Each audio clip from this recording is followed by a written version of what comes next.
Burnout, it's very real. We'll share our stories here on BTS RAW Chats.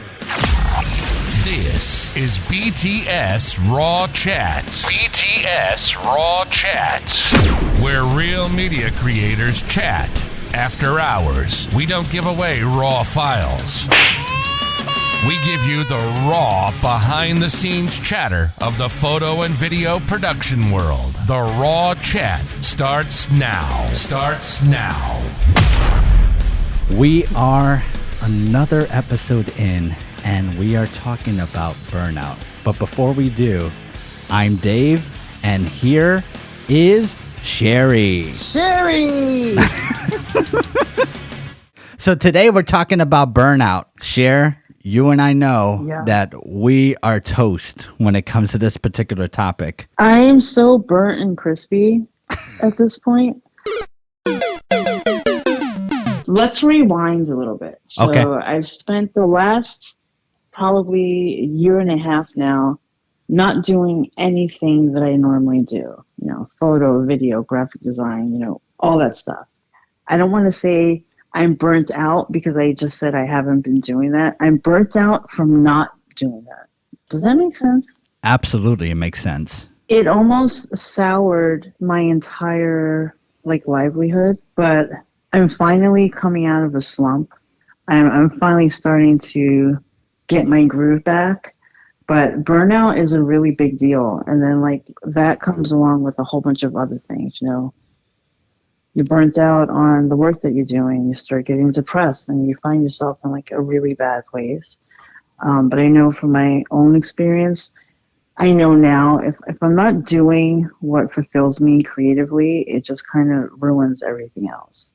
Absolutely. So I think it's really important to stay on top of the things that do fulfill you. Because you can get burnt out with anything. It's any kind of job. It's not just media. It's like every aspect of your life. I think this time I could say I was burnt out, but it was kind of the opposite. It was because I wasn't doing what I wanted to do. Interesting. So I wasn't being burnt out on the stuff that I do. I was burnt out in reverse. I don't know if this makes sense. No, it absolutely makes sense. In my head it does. It's hard to explain, but it's very real. You get into a position, let's just paint a scenario here. You get into a position like a company that you work for, right? And they promise all these pretty things and all that stuff that you're going to do creatively, and you know that you could do it, but then they put you in a position where you're doing the same thing over and over and over and over again, where you're not using your God-given gifts. Say, for example, this is a prime example where the position that you're at right now, you're a photographer. That doesn't come lightly because you have photographed so many different things, portraits being one, but then they position you to a position to where you're kind of like a lab rat in a way. And you're just taking photos of the same thing over and over and over again. And you want to input different things because you want to birth new techniques and new things that'll make the product even more interesting. But then you're restricted. There's restrictions to your creativity, and that's frustrating. Yeah, I'm a bird with clipped wings. And Absolutely. what I do is extremely robotic. And like you said, I'm a photographer. Yeah, I am. Photography was always my personal side, passion project type of stuff. Mm-hmm. I do a little bit of everything. So I'm very multi when it comes to that. So I'm not just a one job type of person. So right now I'm doing literally one robotic job. And like you said, over and over and over, rinse and repeat, rinse and repeat, rinse and repeat. So that over a period of time has really burned me out to where I just didn't even want to do anything anymore because I'm just I feel like I've just been brainwashed into being, doing these robotic steps every day. And technically you have, because at the end of the day, you're getting a paycheck, but really it's a fine line because you need to survive, obviously.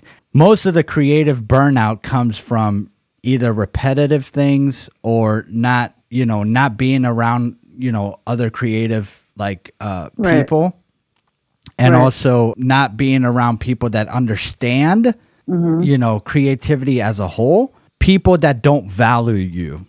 So, for example, Yeah. you do a phenomenal job in photography, and then, you know, well, you shouldn't do this, but at the end of the day, you start, you know, having your hand out, and then they give you $10. Right. And then you put all the math together and be like, I spent about $30,000 to $40,000 for all this crap that I've brought in, and you're gonna give me $10 for that's how much you value me. With more of those beat ups, it wears you down, and then all of a sudden you run into the burnout, you know, and then you devalue yourself. That's why, like, a lot of creative people, to me, are very insecure. We need to value ourselves a lot more. And like, I'm preaching to the choir, I need to value myself a lot more too, because we do a lot, really, really do a lot. It's fun, but it's not fun in a way, because a lot of people think, oh, yeah, you're just filming and all that stuff. You're just running around with a camera. No, it's a lot more. It's a lot more involved than that. At the end of the day, I am physically, mentally, emotionally exhausted when I do something creative. I don't know how you feel about that, but Right. It's draining. It takes a lot out of you to use, you know, all of your creative skills. It is exhausting, you know, and like you're dealing with, you know, you're dealing with people a lot, like, you know, you're planning, you're running around. So it's a lot, you know, it's more than just, you know, you don't just hit the record button. Absolutely. You know? And a lot of people that are not in the business, that's automatically what they think. And then some of these people get into this business thinking that it's that simple because they want to do something fun. You know what I'm saying? Like, and I'm quoting that as fun, you know, to them, because they're so used to pulling out their phones and snapping an Instagram chat. Even before, we had an episode where, like, it took us almost an hour and a half to get set up and prepped to do it the right way, right? And then we just settled. We just settled. What? Forget it. Let's move on. Let's do this. I run in that almost every other day when it comes to my line of business. I'm more of a troubleshooter than a creator. Right. I was just gonna say too, like, you know, I would say the biggest part of what we do is troubleshooting. You know, that's a lot of things that I find myself, you know, talking in circles, because, you know, say the work that I do, it's like, well, you know, it should take you this amount of time to get this stuff done, you know, throughout the day. And I'm like, in the perfect world, yes. But when I'm troubleshooting, you know, I would say, you know, 75% of the time, that's just not how it works. You Correct. know, things disconnect. Things, you know, there's a communication error. There's like some kind of network issue, or, you know, there's a bad cable. Like, it's not just smooth. It doesn't just work that way. You know, and then that goes back to, you know, people that work in this industry, they understand that. You know, you factor that stuff in, but then you have other people that just try to emulate, like, you know, what they think, how it's supposed to be, without really having that foundation or understanding all the stuff that goes into it. Like, there's so many layers to any of the stuff, whether it's video or photo or designing something. Right. There's a process for everything. You know? Absolutely. Like, just because you have a building that has a big studio space doesn't mean that you're a video producer. You know, just because you have cameras and you know where to put them and you know where the red button is, that doesn't make you, you know, an actual studio. Absolutely. And a lot of people like, there's assume so many other layers that go into it. And a lot of people assume, hey, you have a $30,000 to $40,000 to $100,000 camera. How come, you know, it's looking like not what I'm envisioning? And then that's frustrating. You know, what you pay for realistically is the quality. Trying to match that TV show or that commercial or that international commercial. Right, like just trying to like copy it. That's why sometimes it's so important to find your niche in this business. Right. And it is not even always the quality. It's also the structure of it too. Like, if you're just in front of a camera just spewing whatever and there's no purpose behind it, to me, that's just as bad. Right. Like, if you go in with no, like, say you're doing something on some kind of course and it's just kind of, you're up there rambling. Like, there's no beginning, there's no middle, there's no end. It's just all over the place. You know, and then it's put together and it's put out there in the world like, hey, look what we did. And it's like, that's not how that works. And then going back to, But, devaluing, oh, I could do that. yeah. Oh, you can? Okay. Right. Let's see.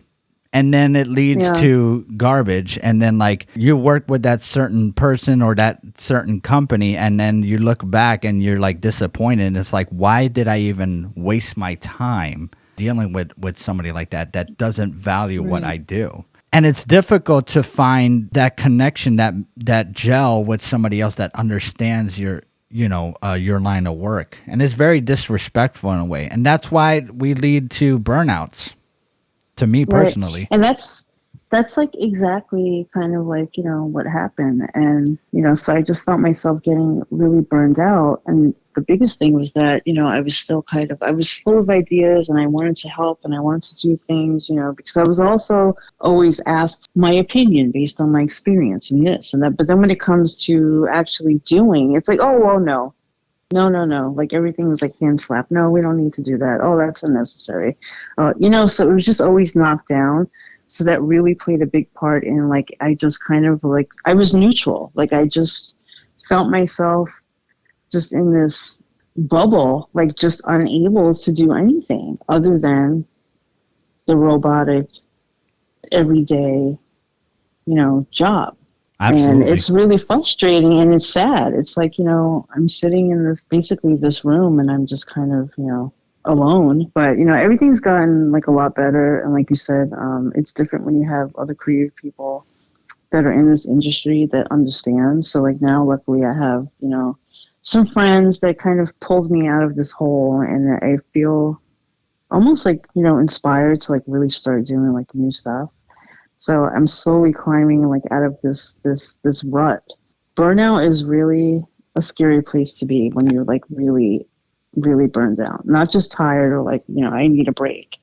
But like it's a slippery slope when you start going down that road to try to like do something to get yourself out of it. Absolutely. Totally understand what you're talking about. And we're going to elaborate on that more after this break. DCTron.com, where your visions come alive. The lights and cameras rolling, making magic with our drive. DCTron.com, where imagination flies. Every frame a masterpiece, shining bright in your eyes. We're talking about burnout and what could you do to get out of this funk? And also, I wanted to highlight some of the people that have literally dropped since then due to burnout. But before we get into that, let's talk about how do you get out of burnout? So tell me what you did getting out of burnout, because you're technically not out of the burnout just yet. That's so correct. Yeah.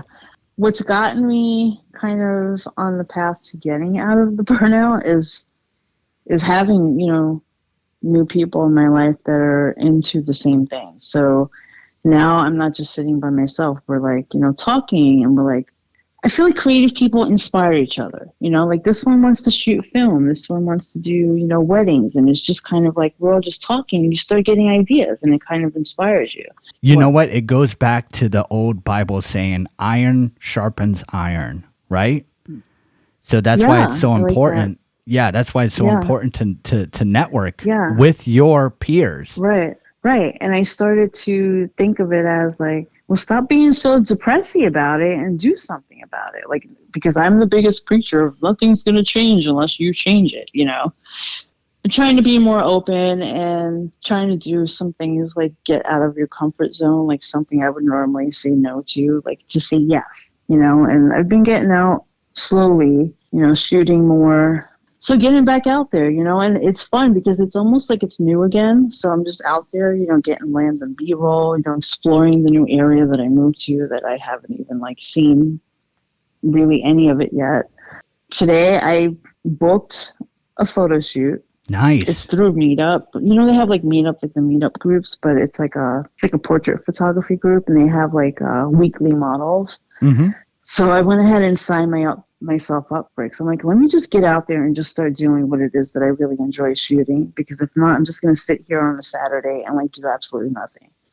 So again, that's getting me out of my comfort zone. You know, I have to get dressed and go out and do the work. So I'm kind of excited about, like, I haven't been out in that environment in a while. So I feel like it's almost going to like light that fire even more and just get me into a better place. And this is why it's so important to get out of the funk.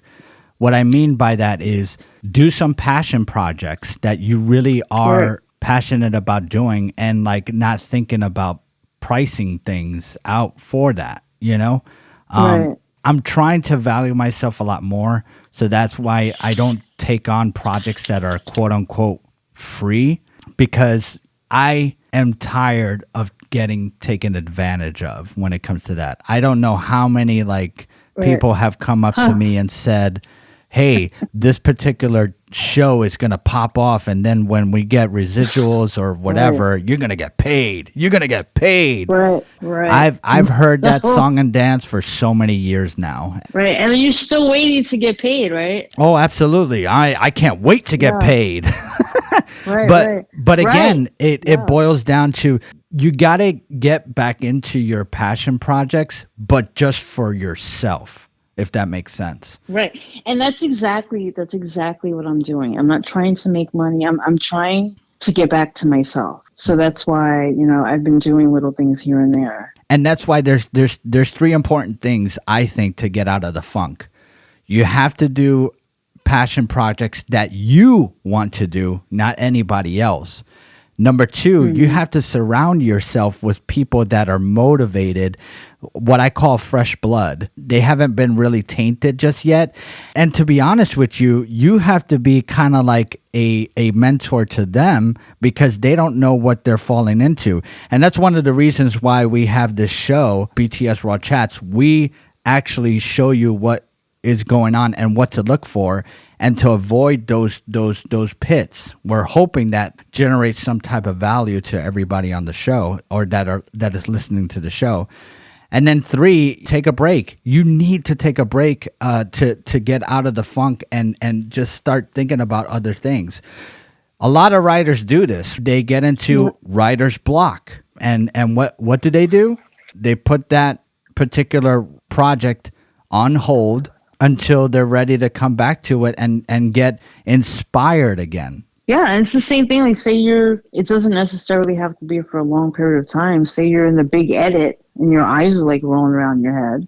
Absolutely. If you take a break and step away from it and come back to it, like maybe the next day or even a week, you know, you come back and you see it with a set of like fresh eyeballs, and you're like, oh, all of a sudden, you know, like now I'm full of ideas, or I know the direction I want to go with this. Because before that, when you're just staring at it after you've been looking at it for like God knows how many hours, you're like, I don't even know what to do with this. You get frustrated. You nailed it right on the head, because honestly, I go through that all the time. And that's why it takes me so long to do an edit, because I want to do something fresh and I don't want to be cookie cutter, if that makes sense. You know, sometimes, you're going to run into situations where like you're going to do the repetitive stuff.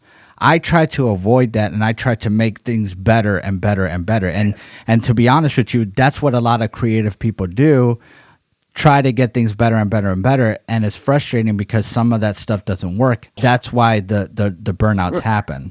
Right. Or you're being rushed. So you're just trying to push through it, and you're not doing anything creative with it because you're just trying to get it finished, because, you know, so you have a deadline, or you have a boss lurking over your shoulder. Is that done yet? You know, so you're just trying to whip them out as fast as you can, but then, you know, you're going to get burned down on that too, and then probably, you know, frustrated because it doesn't look the way that you really envisioned it. Absolutely. The frustrating part is, like, again, it goes back to valuing yourself and having other people value those types of things. And that's why it's kind of more or less important to do stuff on your own. So that way you could, you know, price what you are actually, you know, valued at for yourself.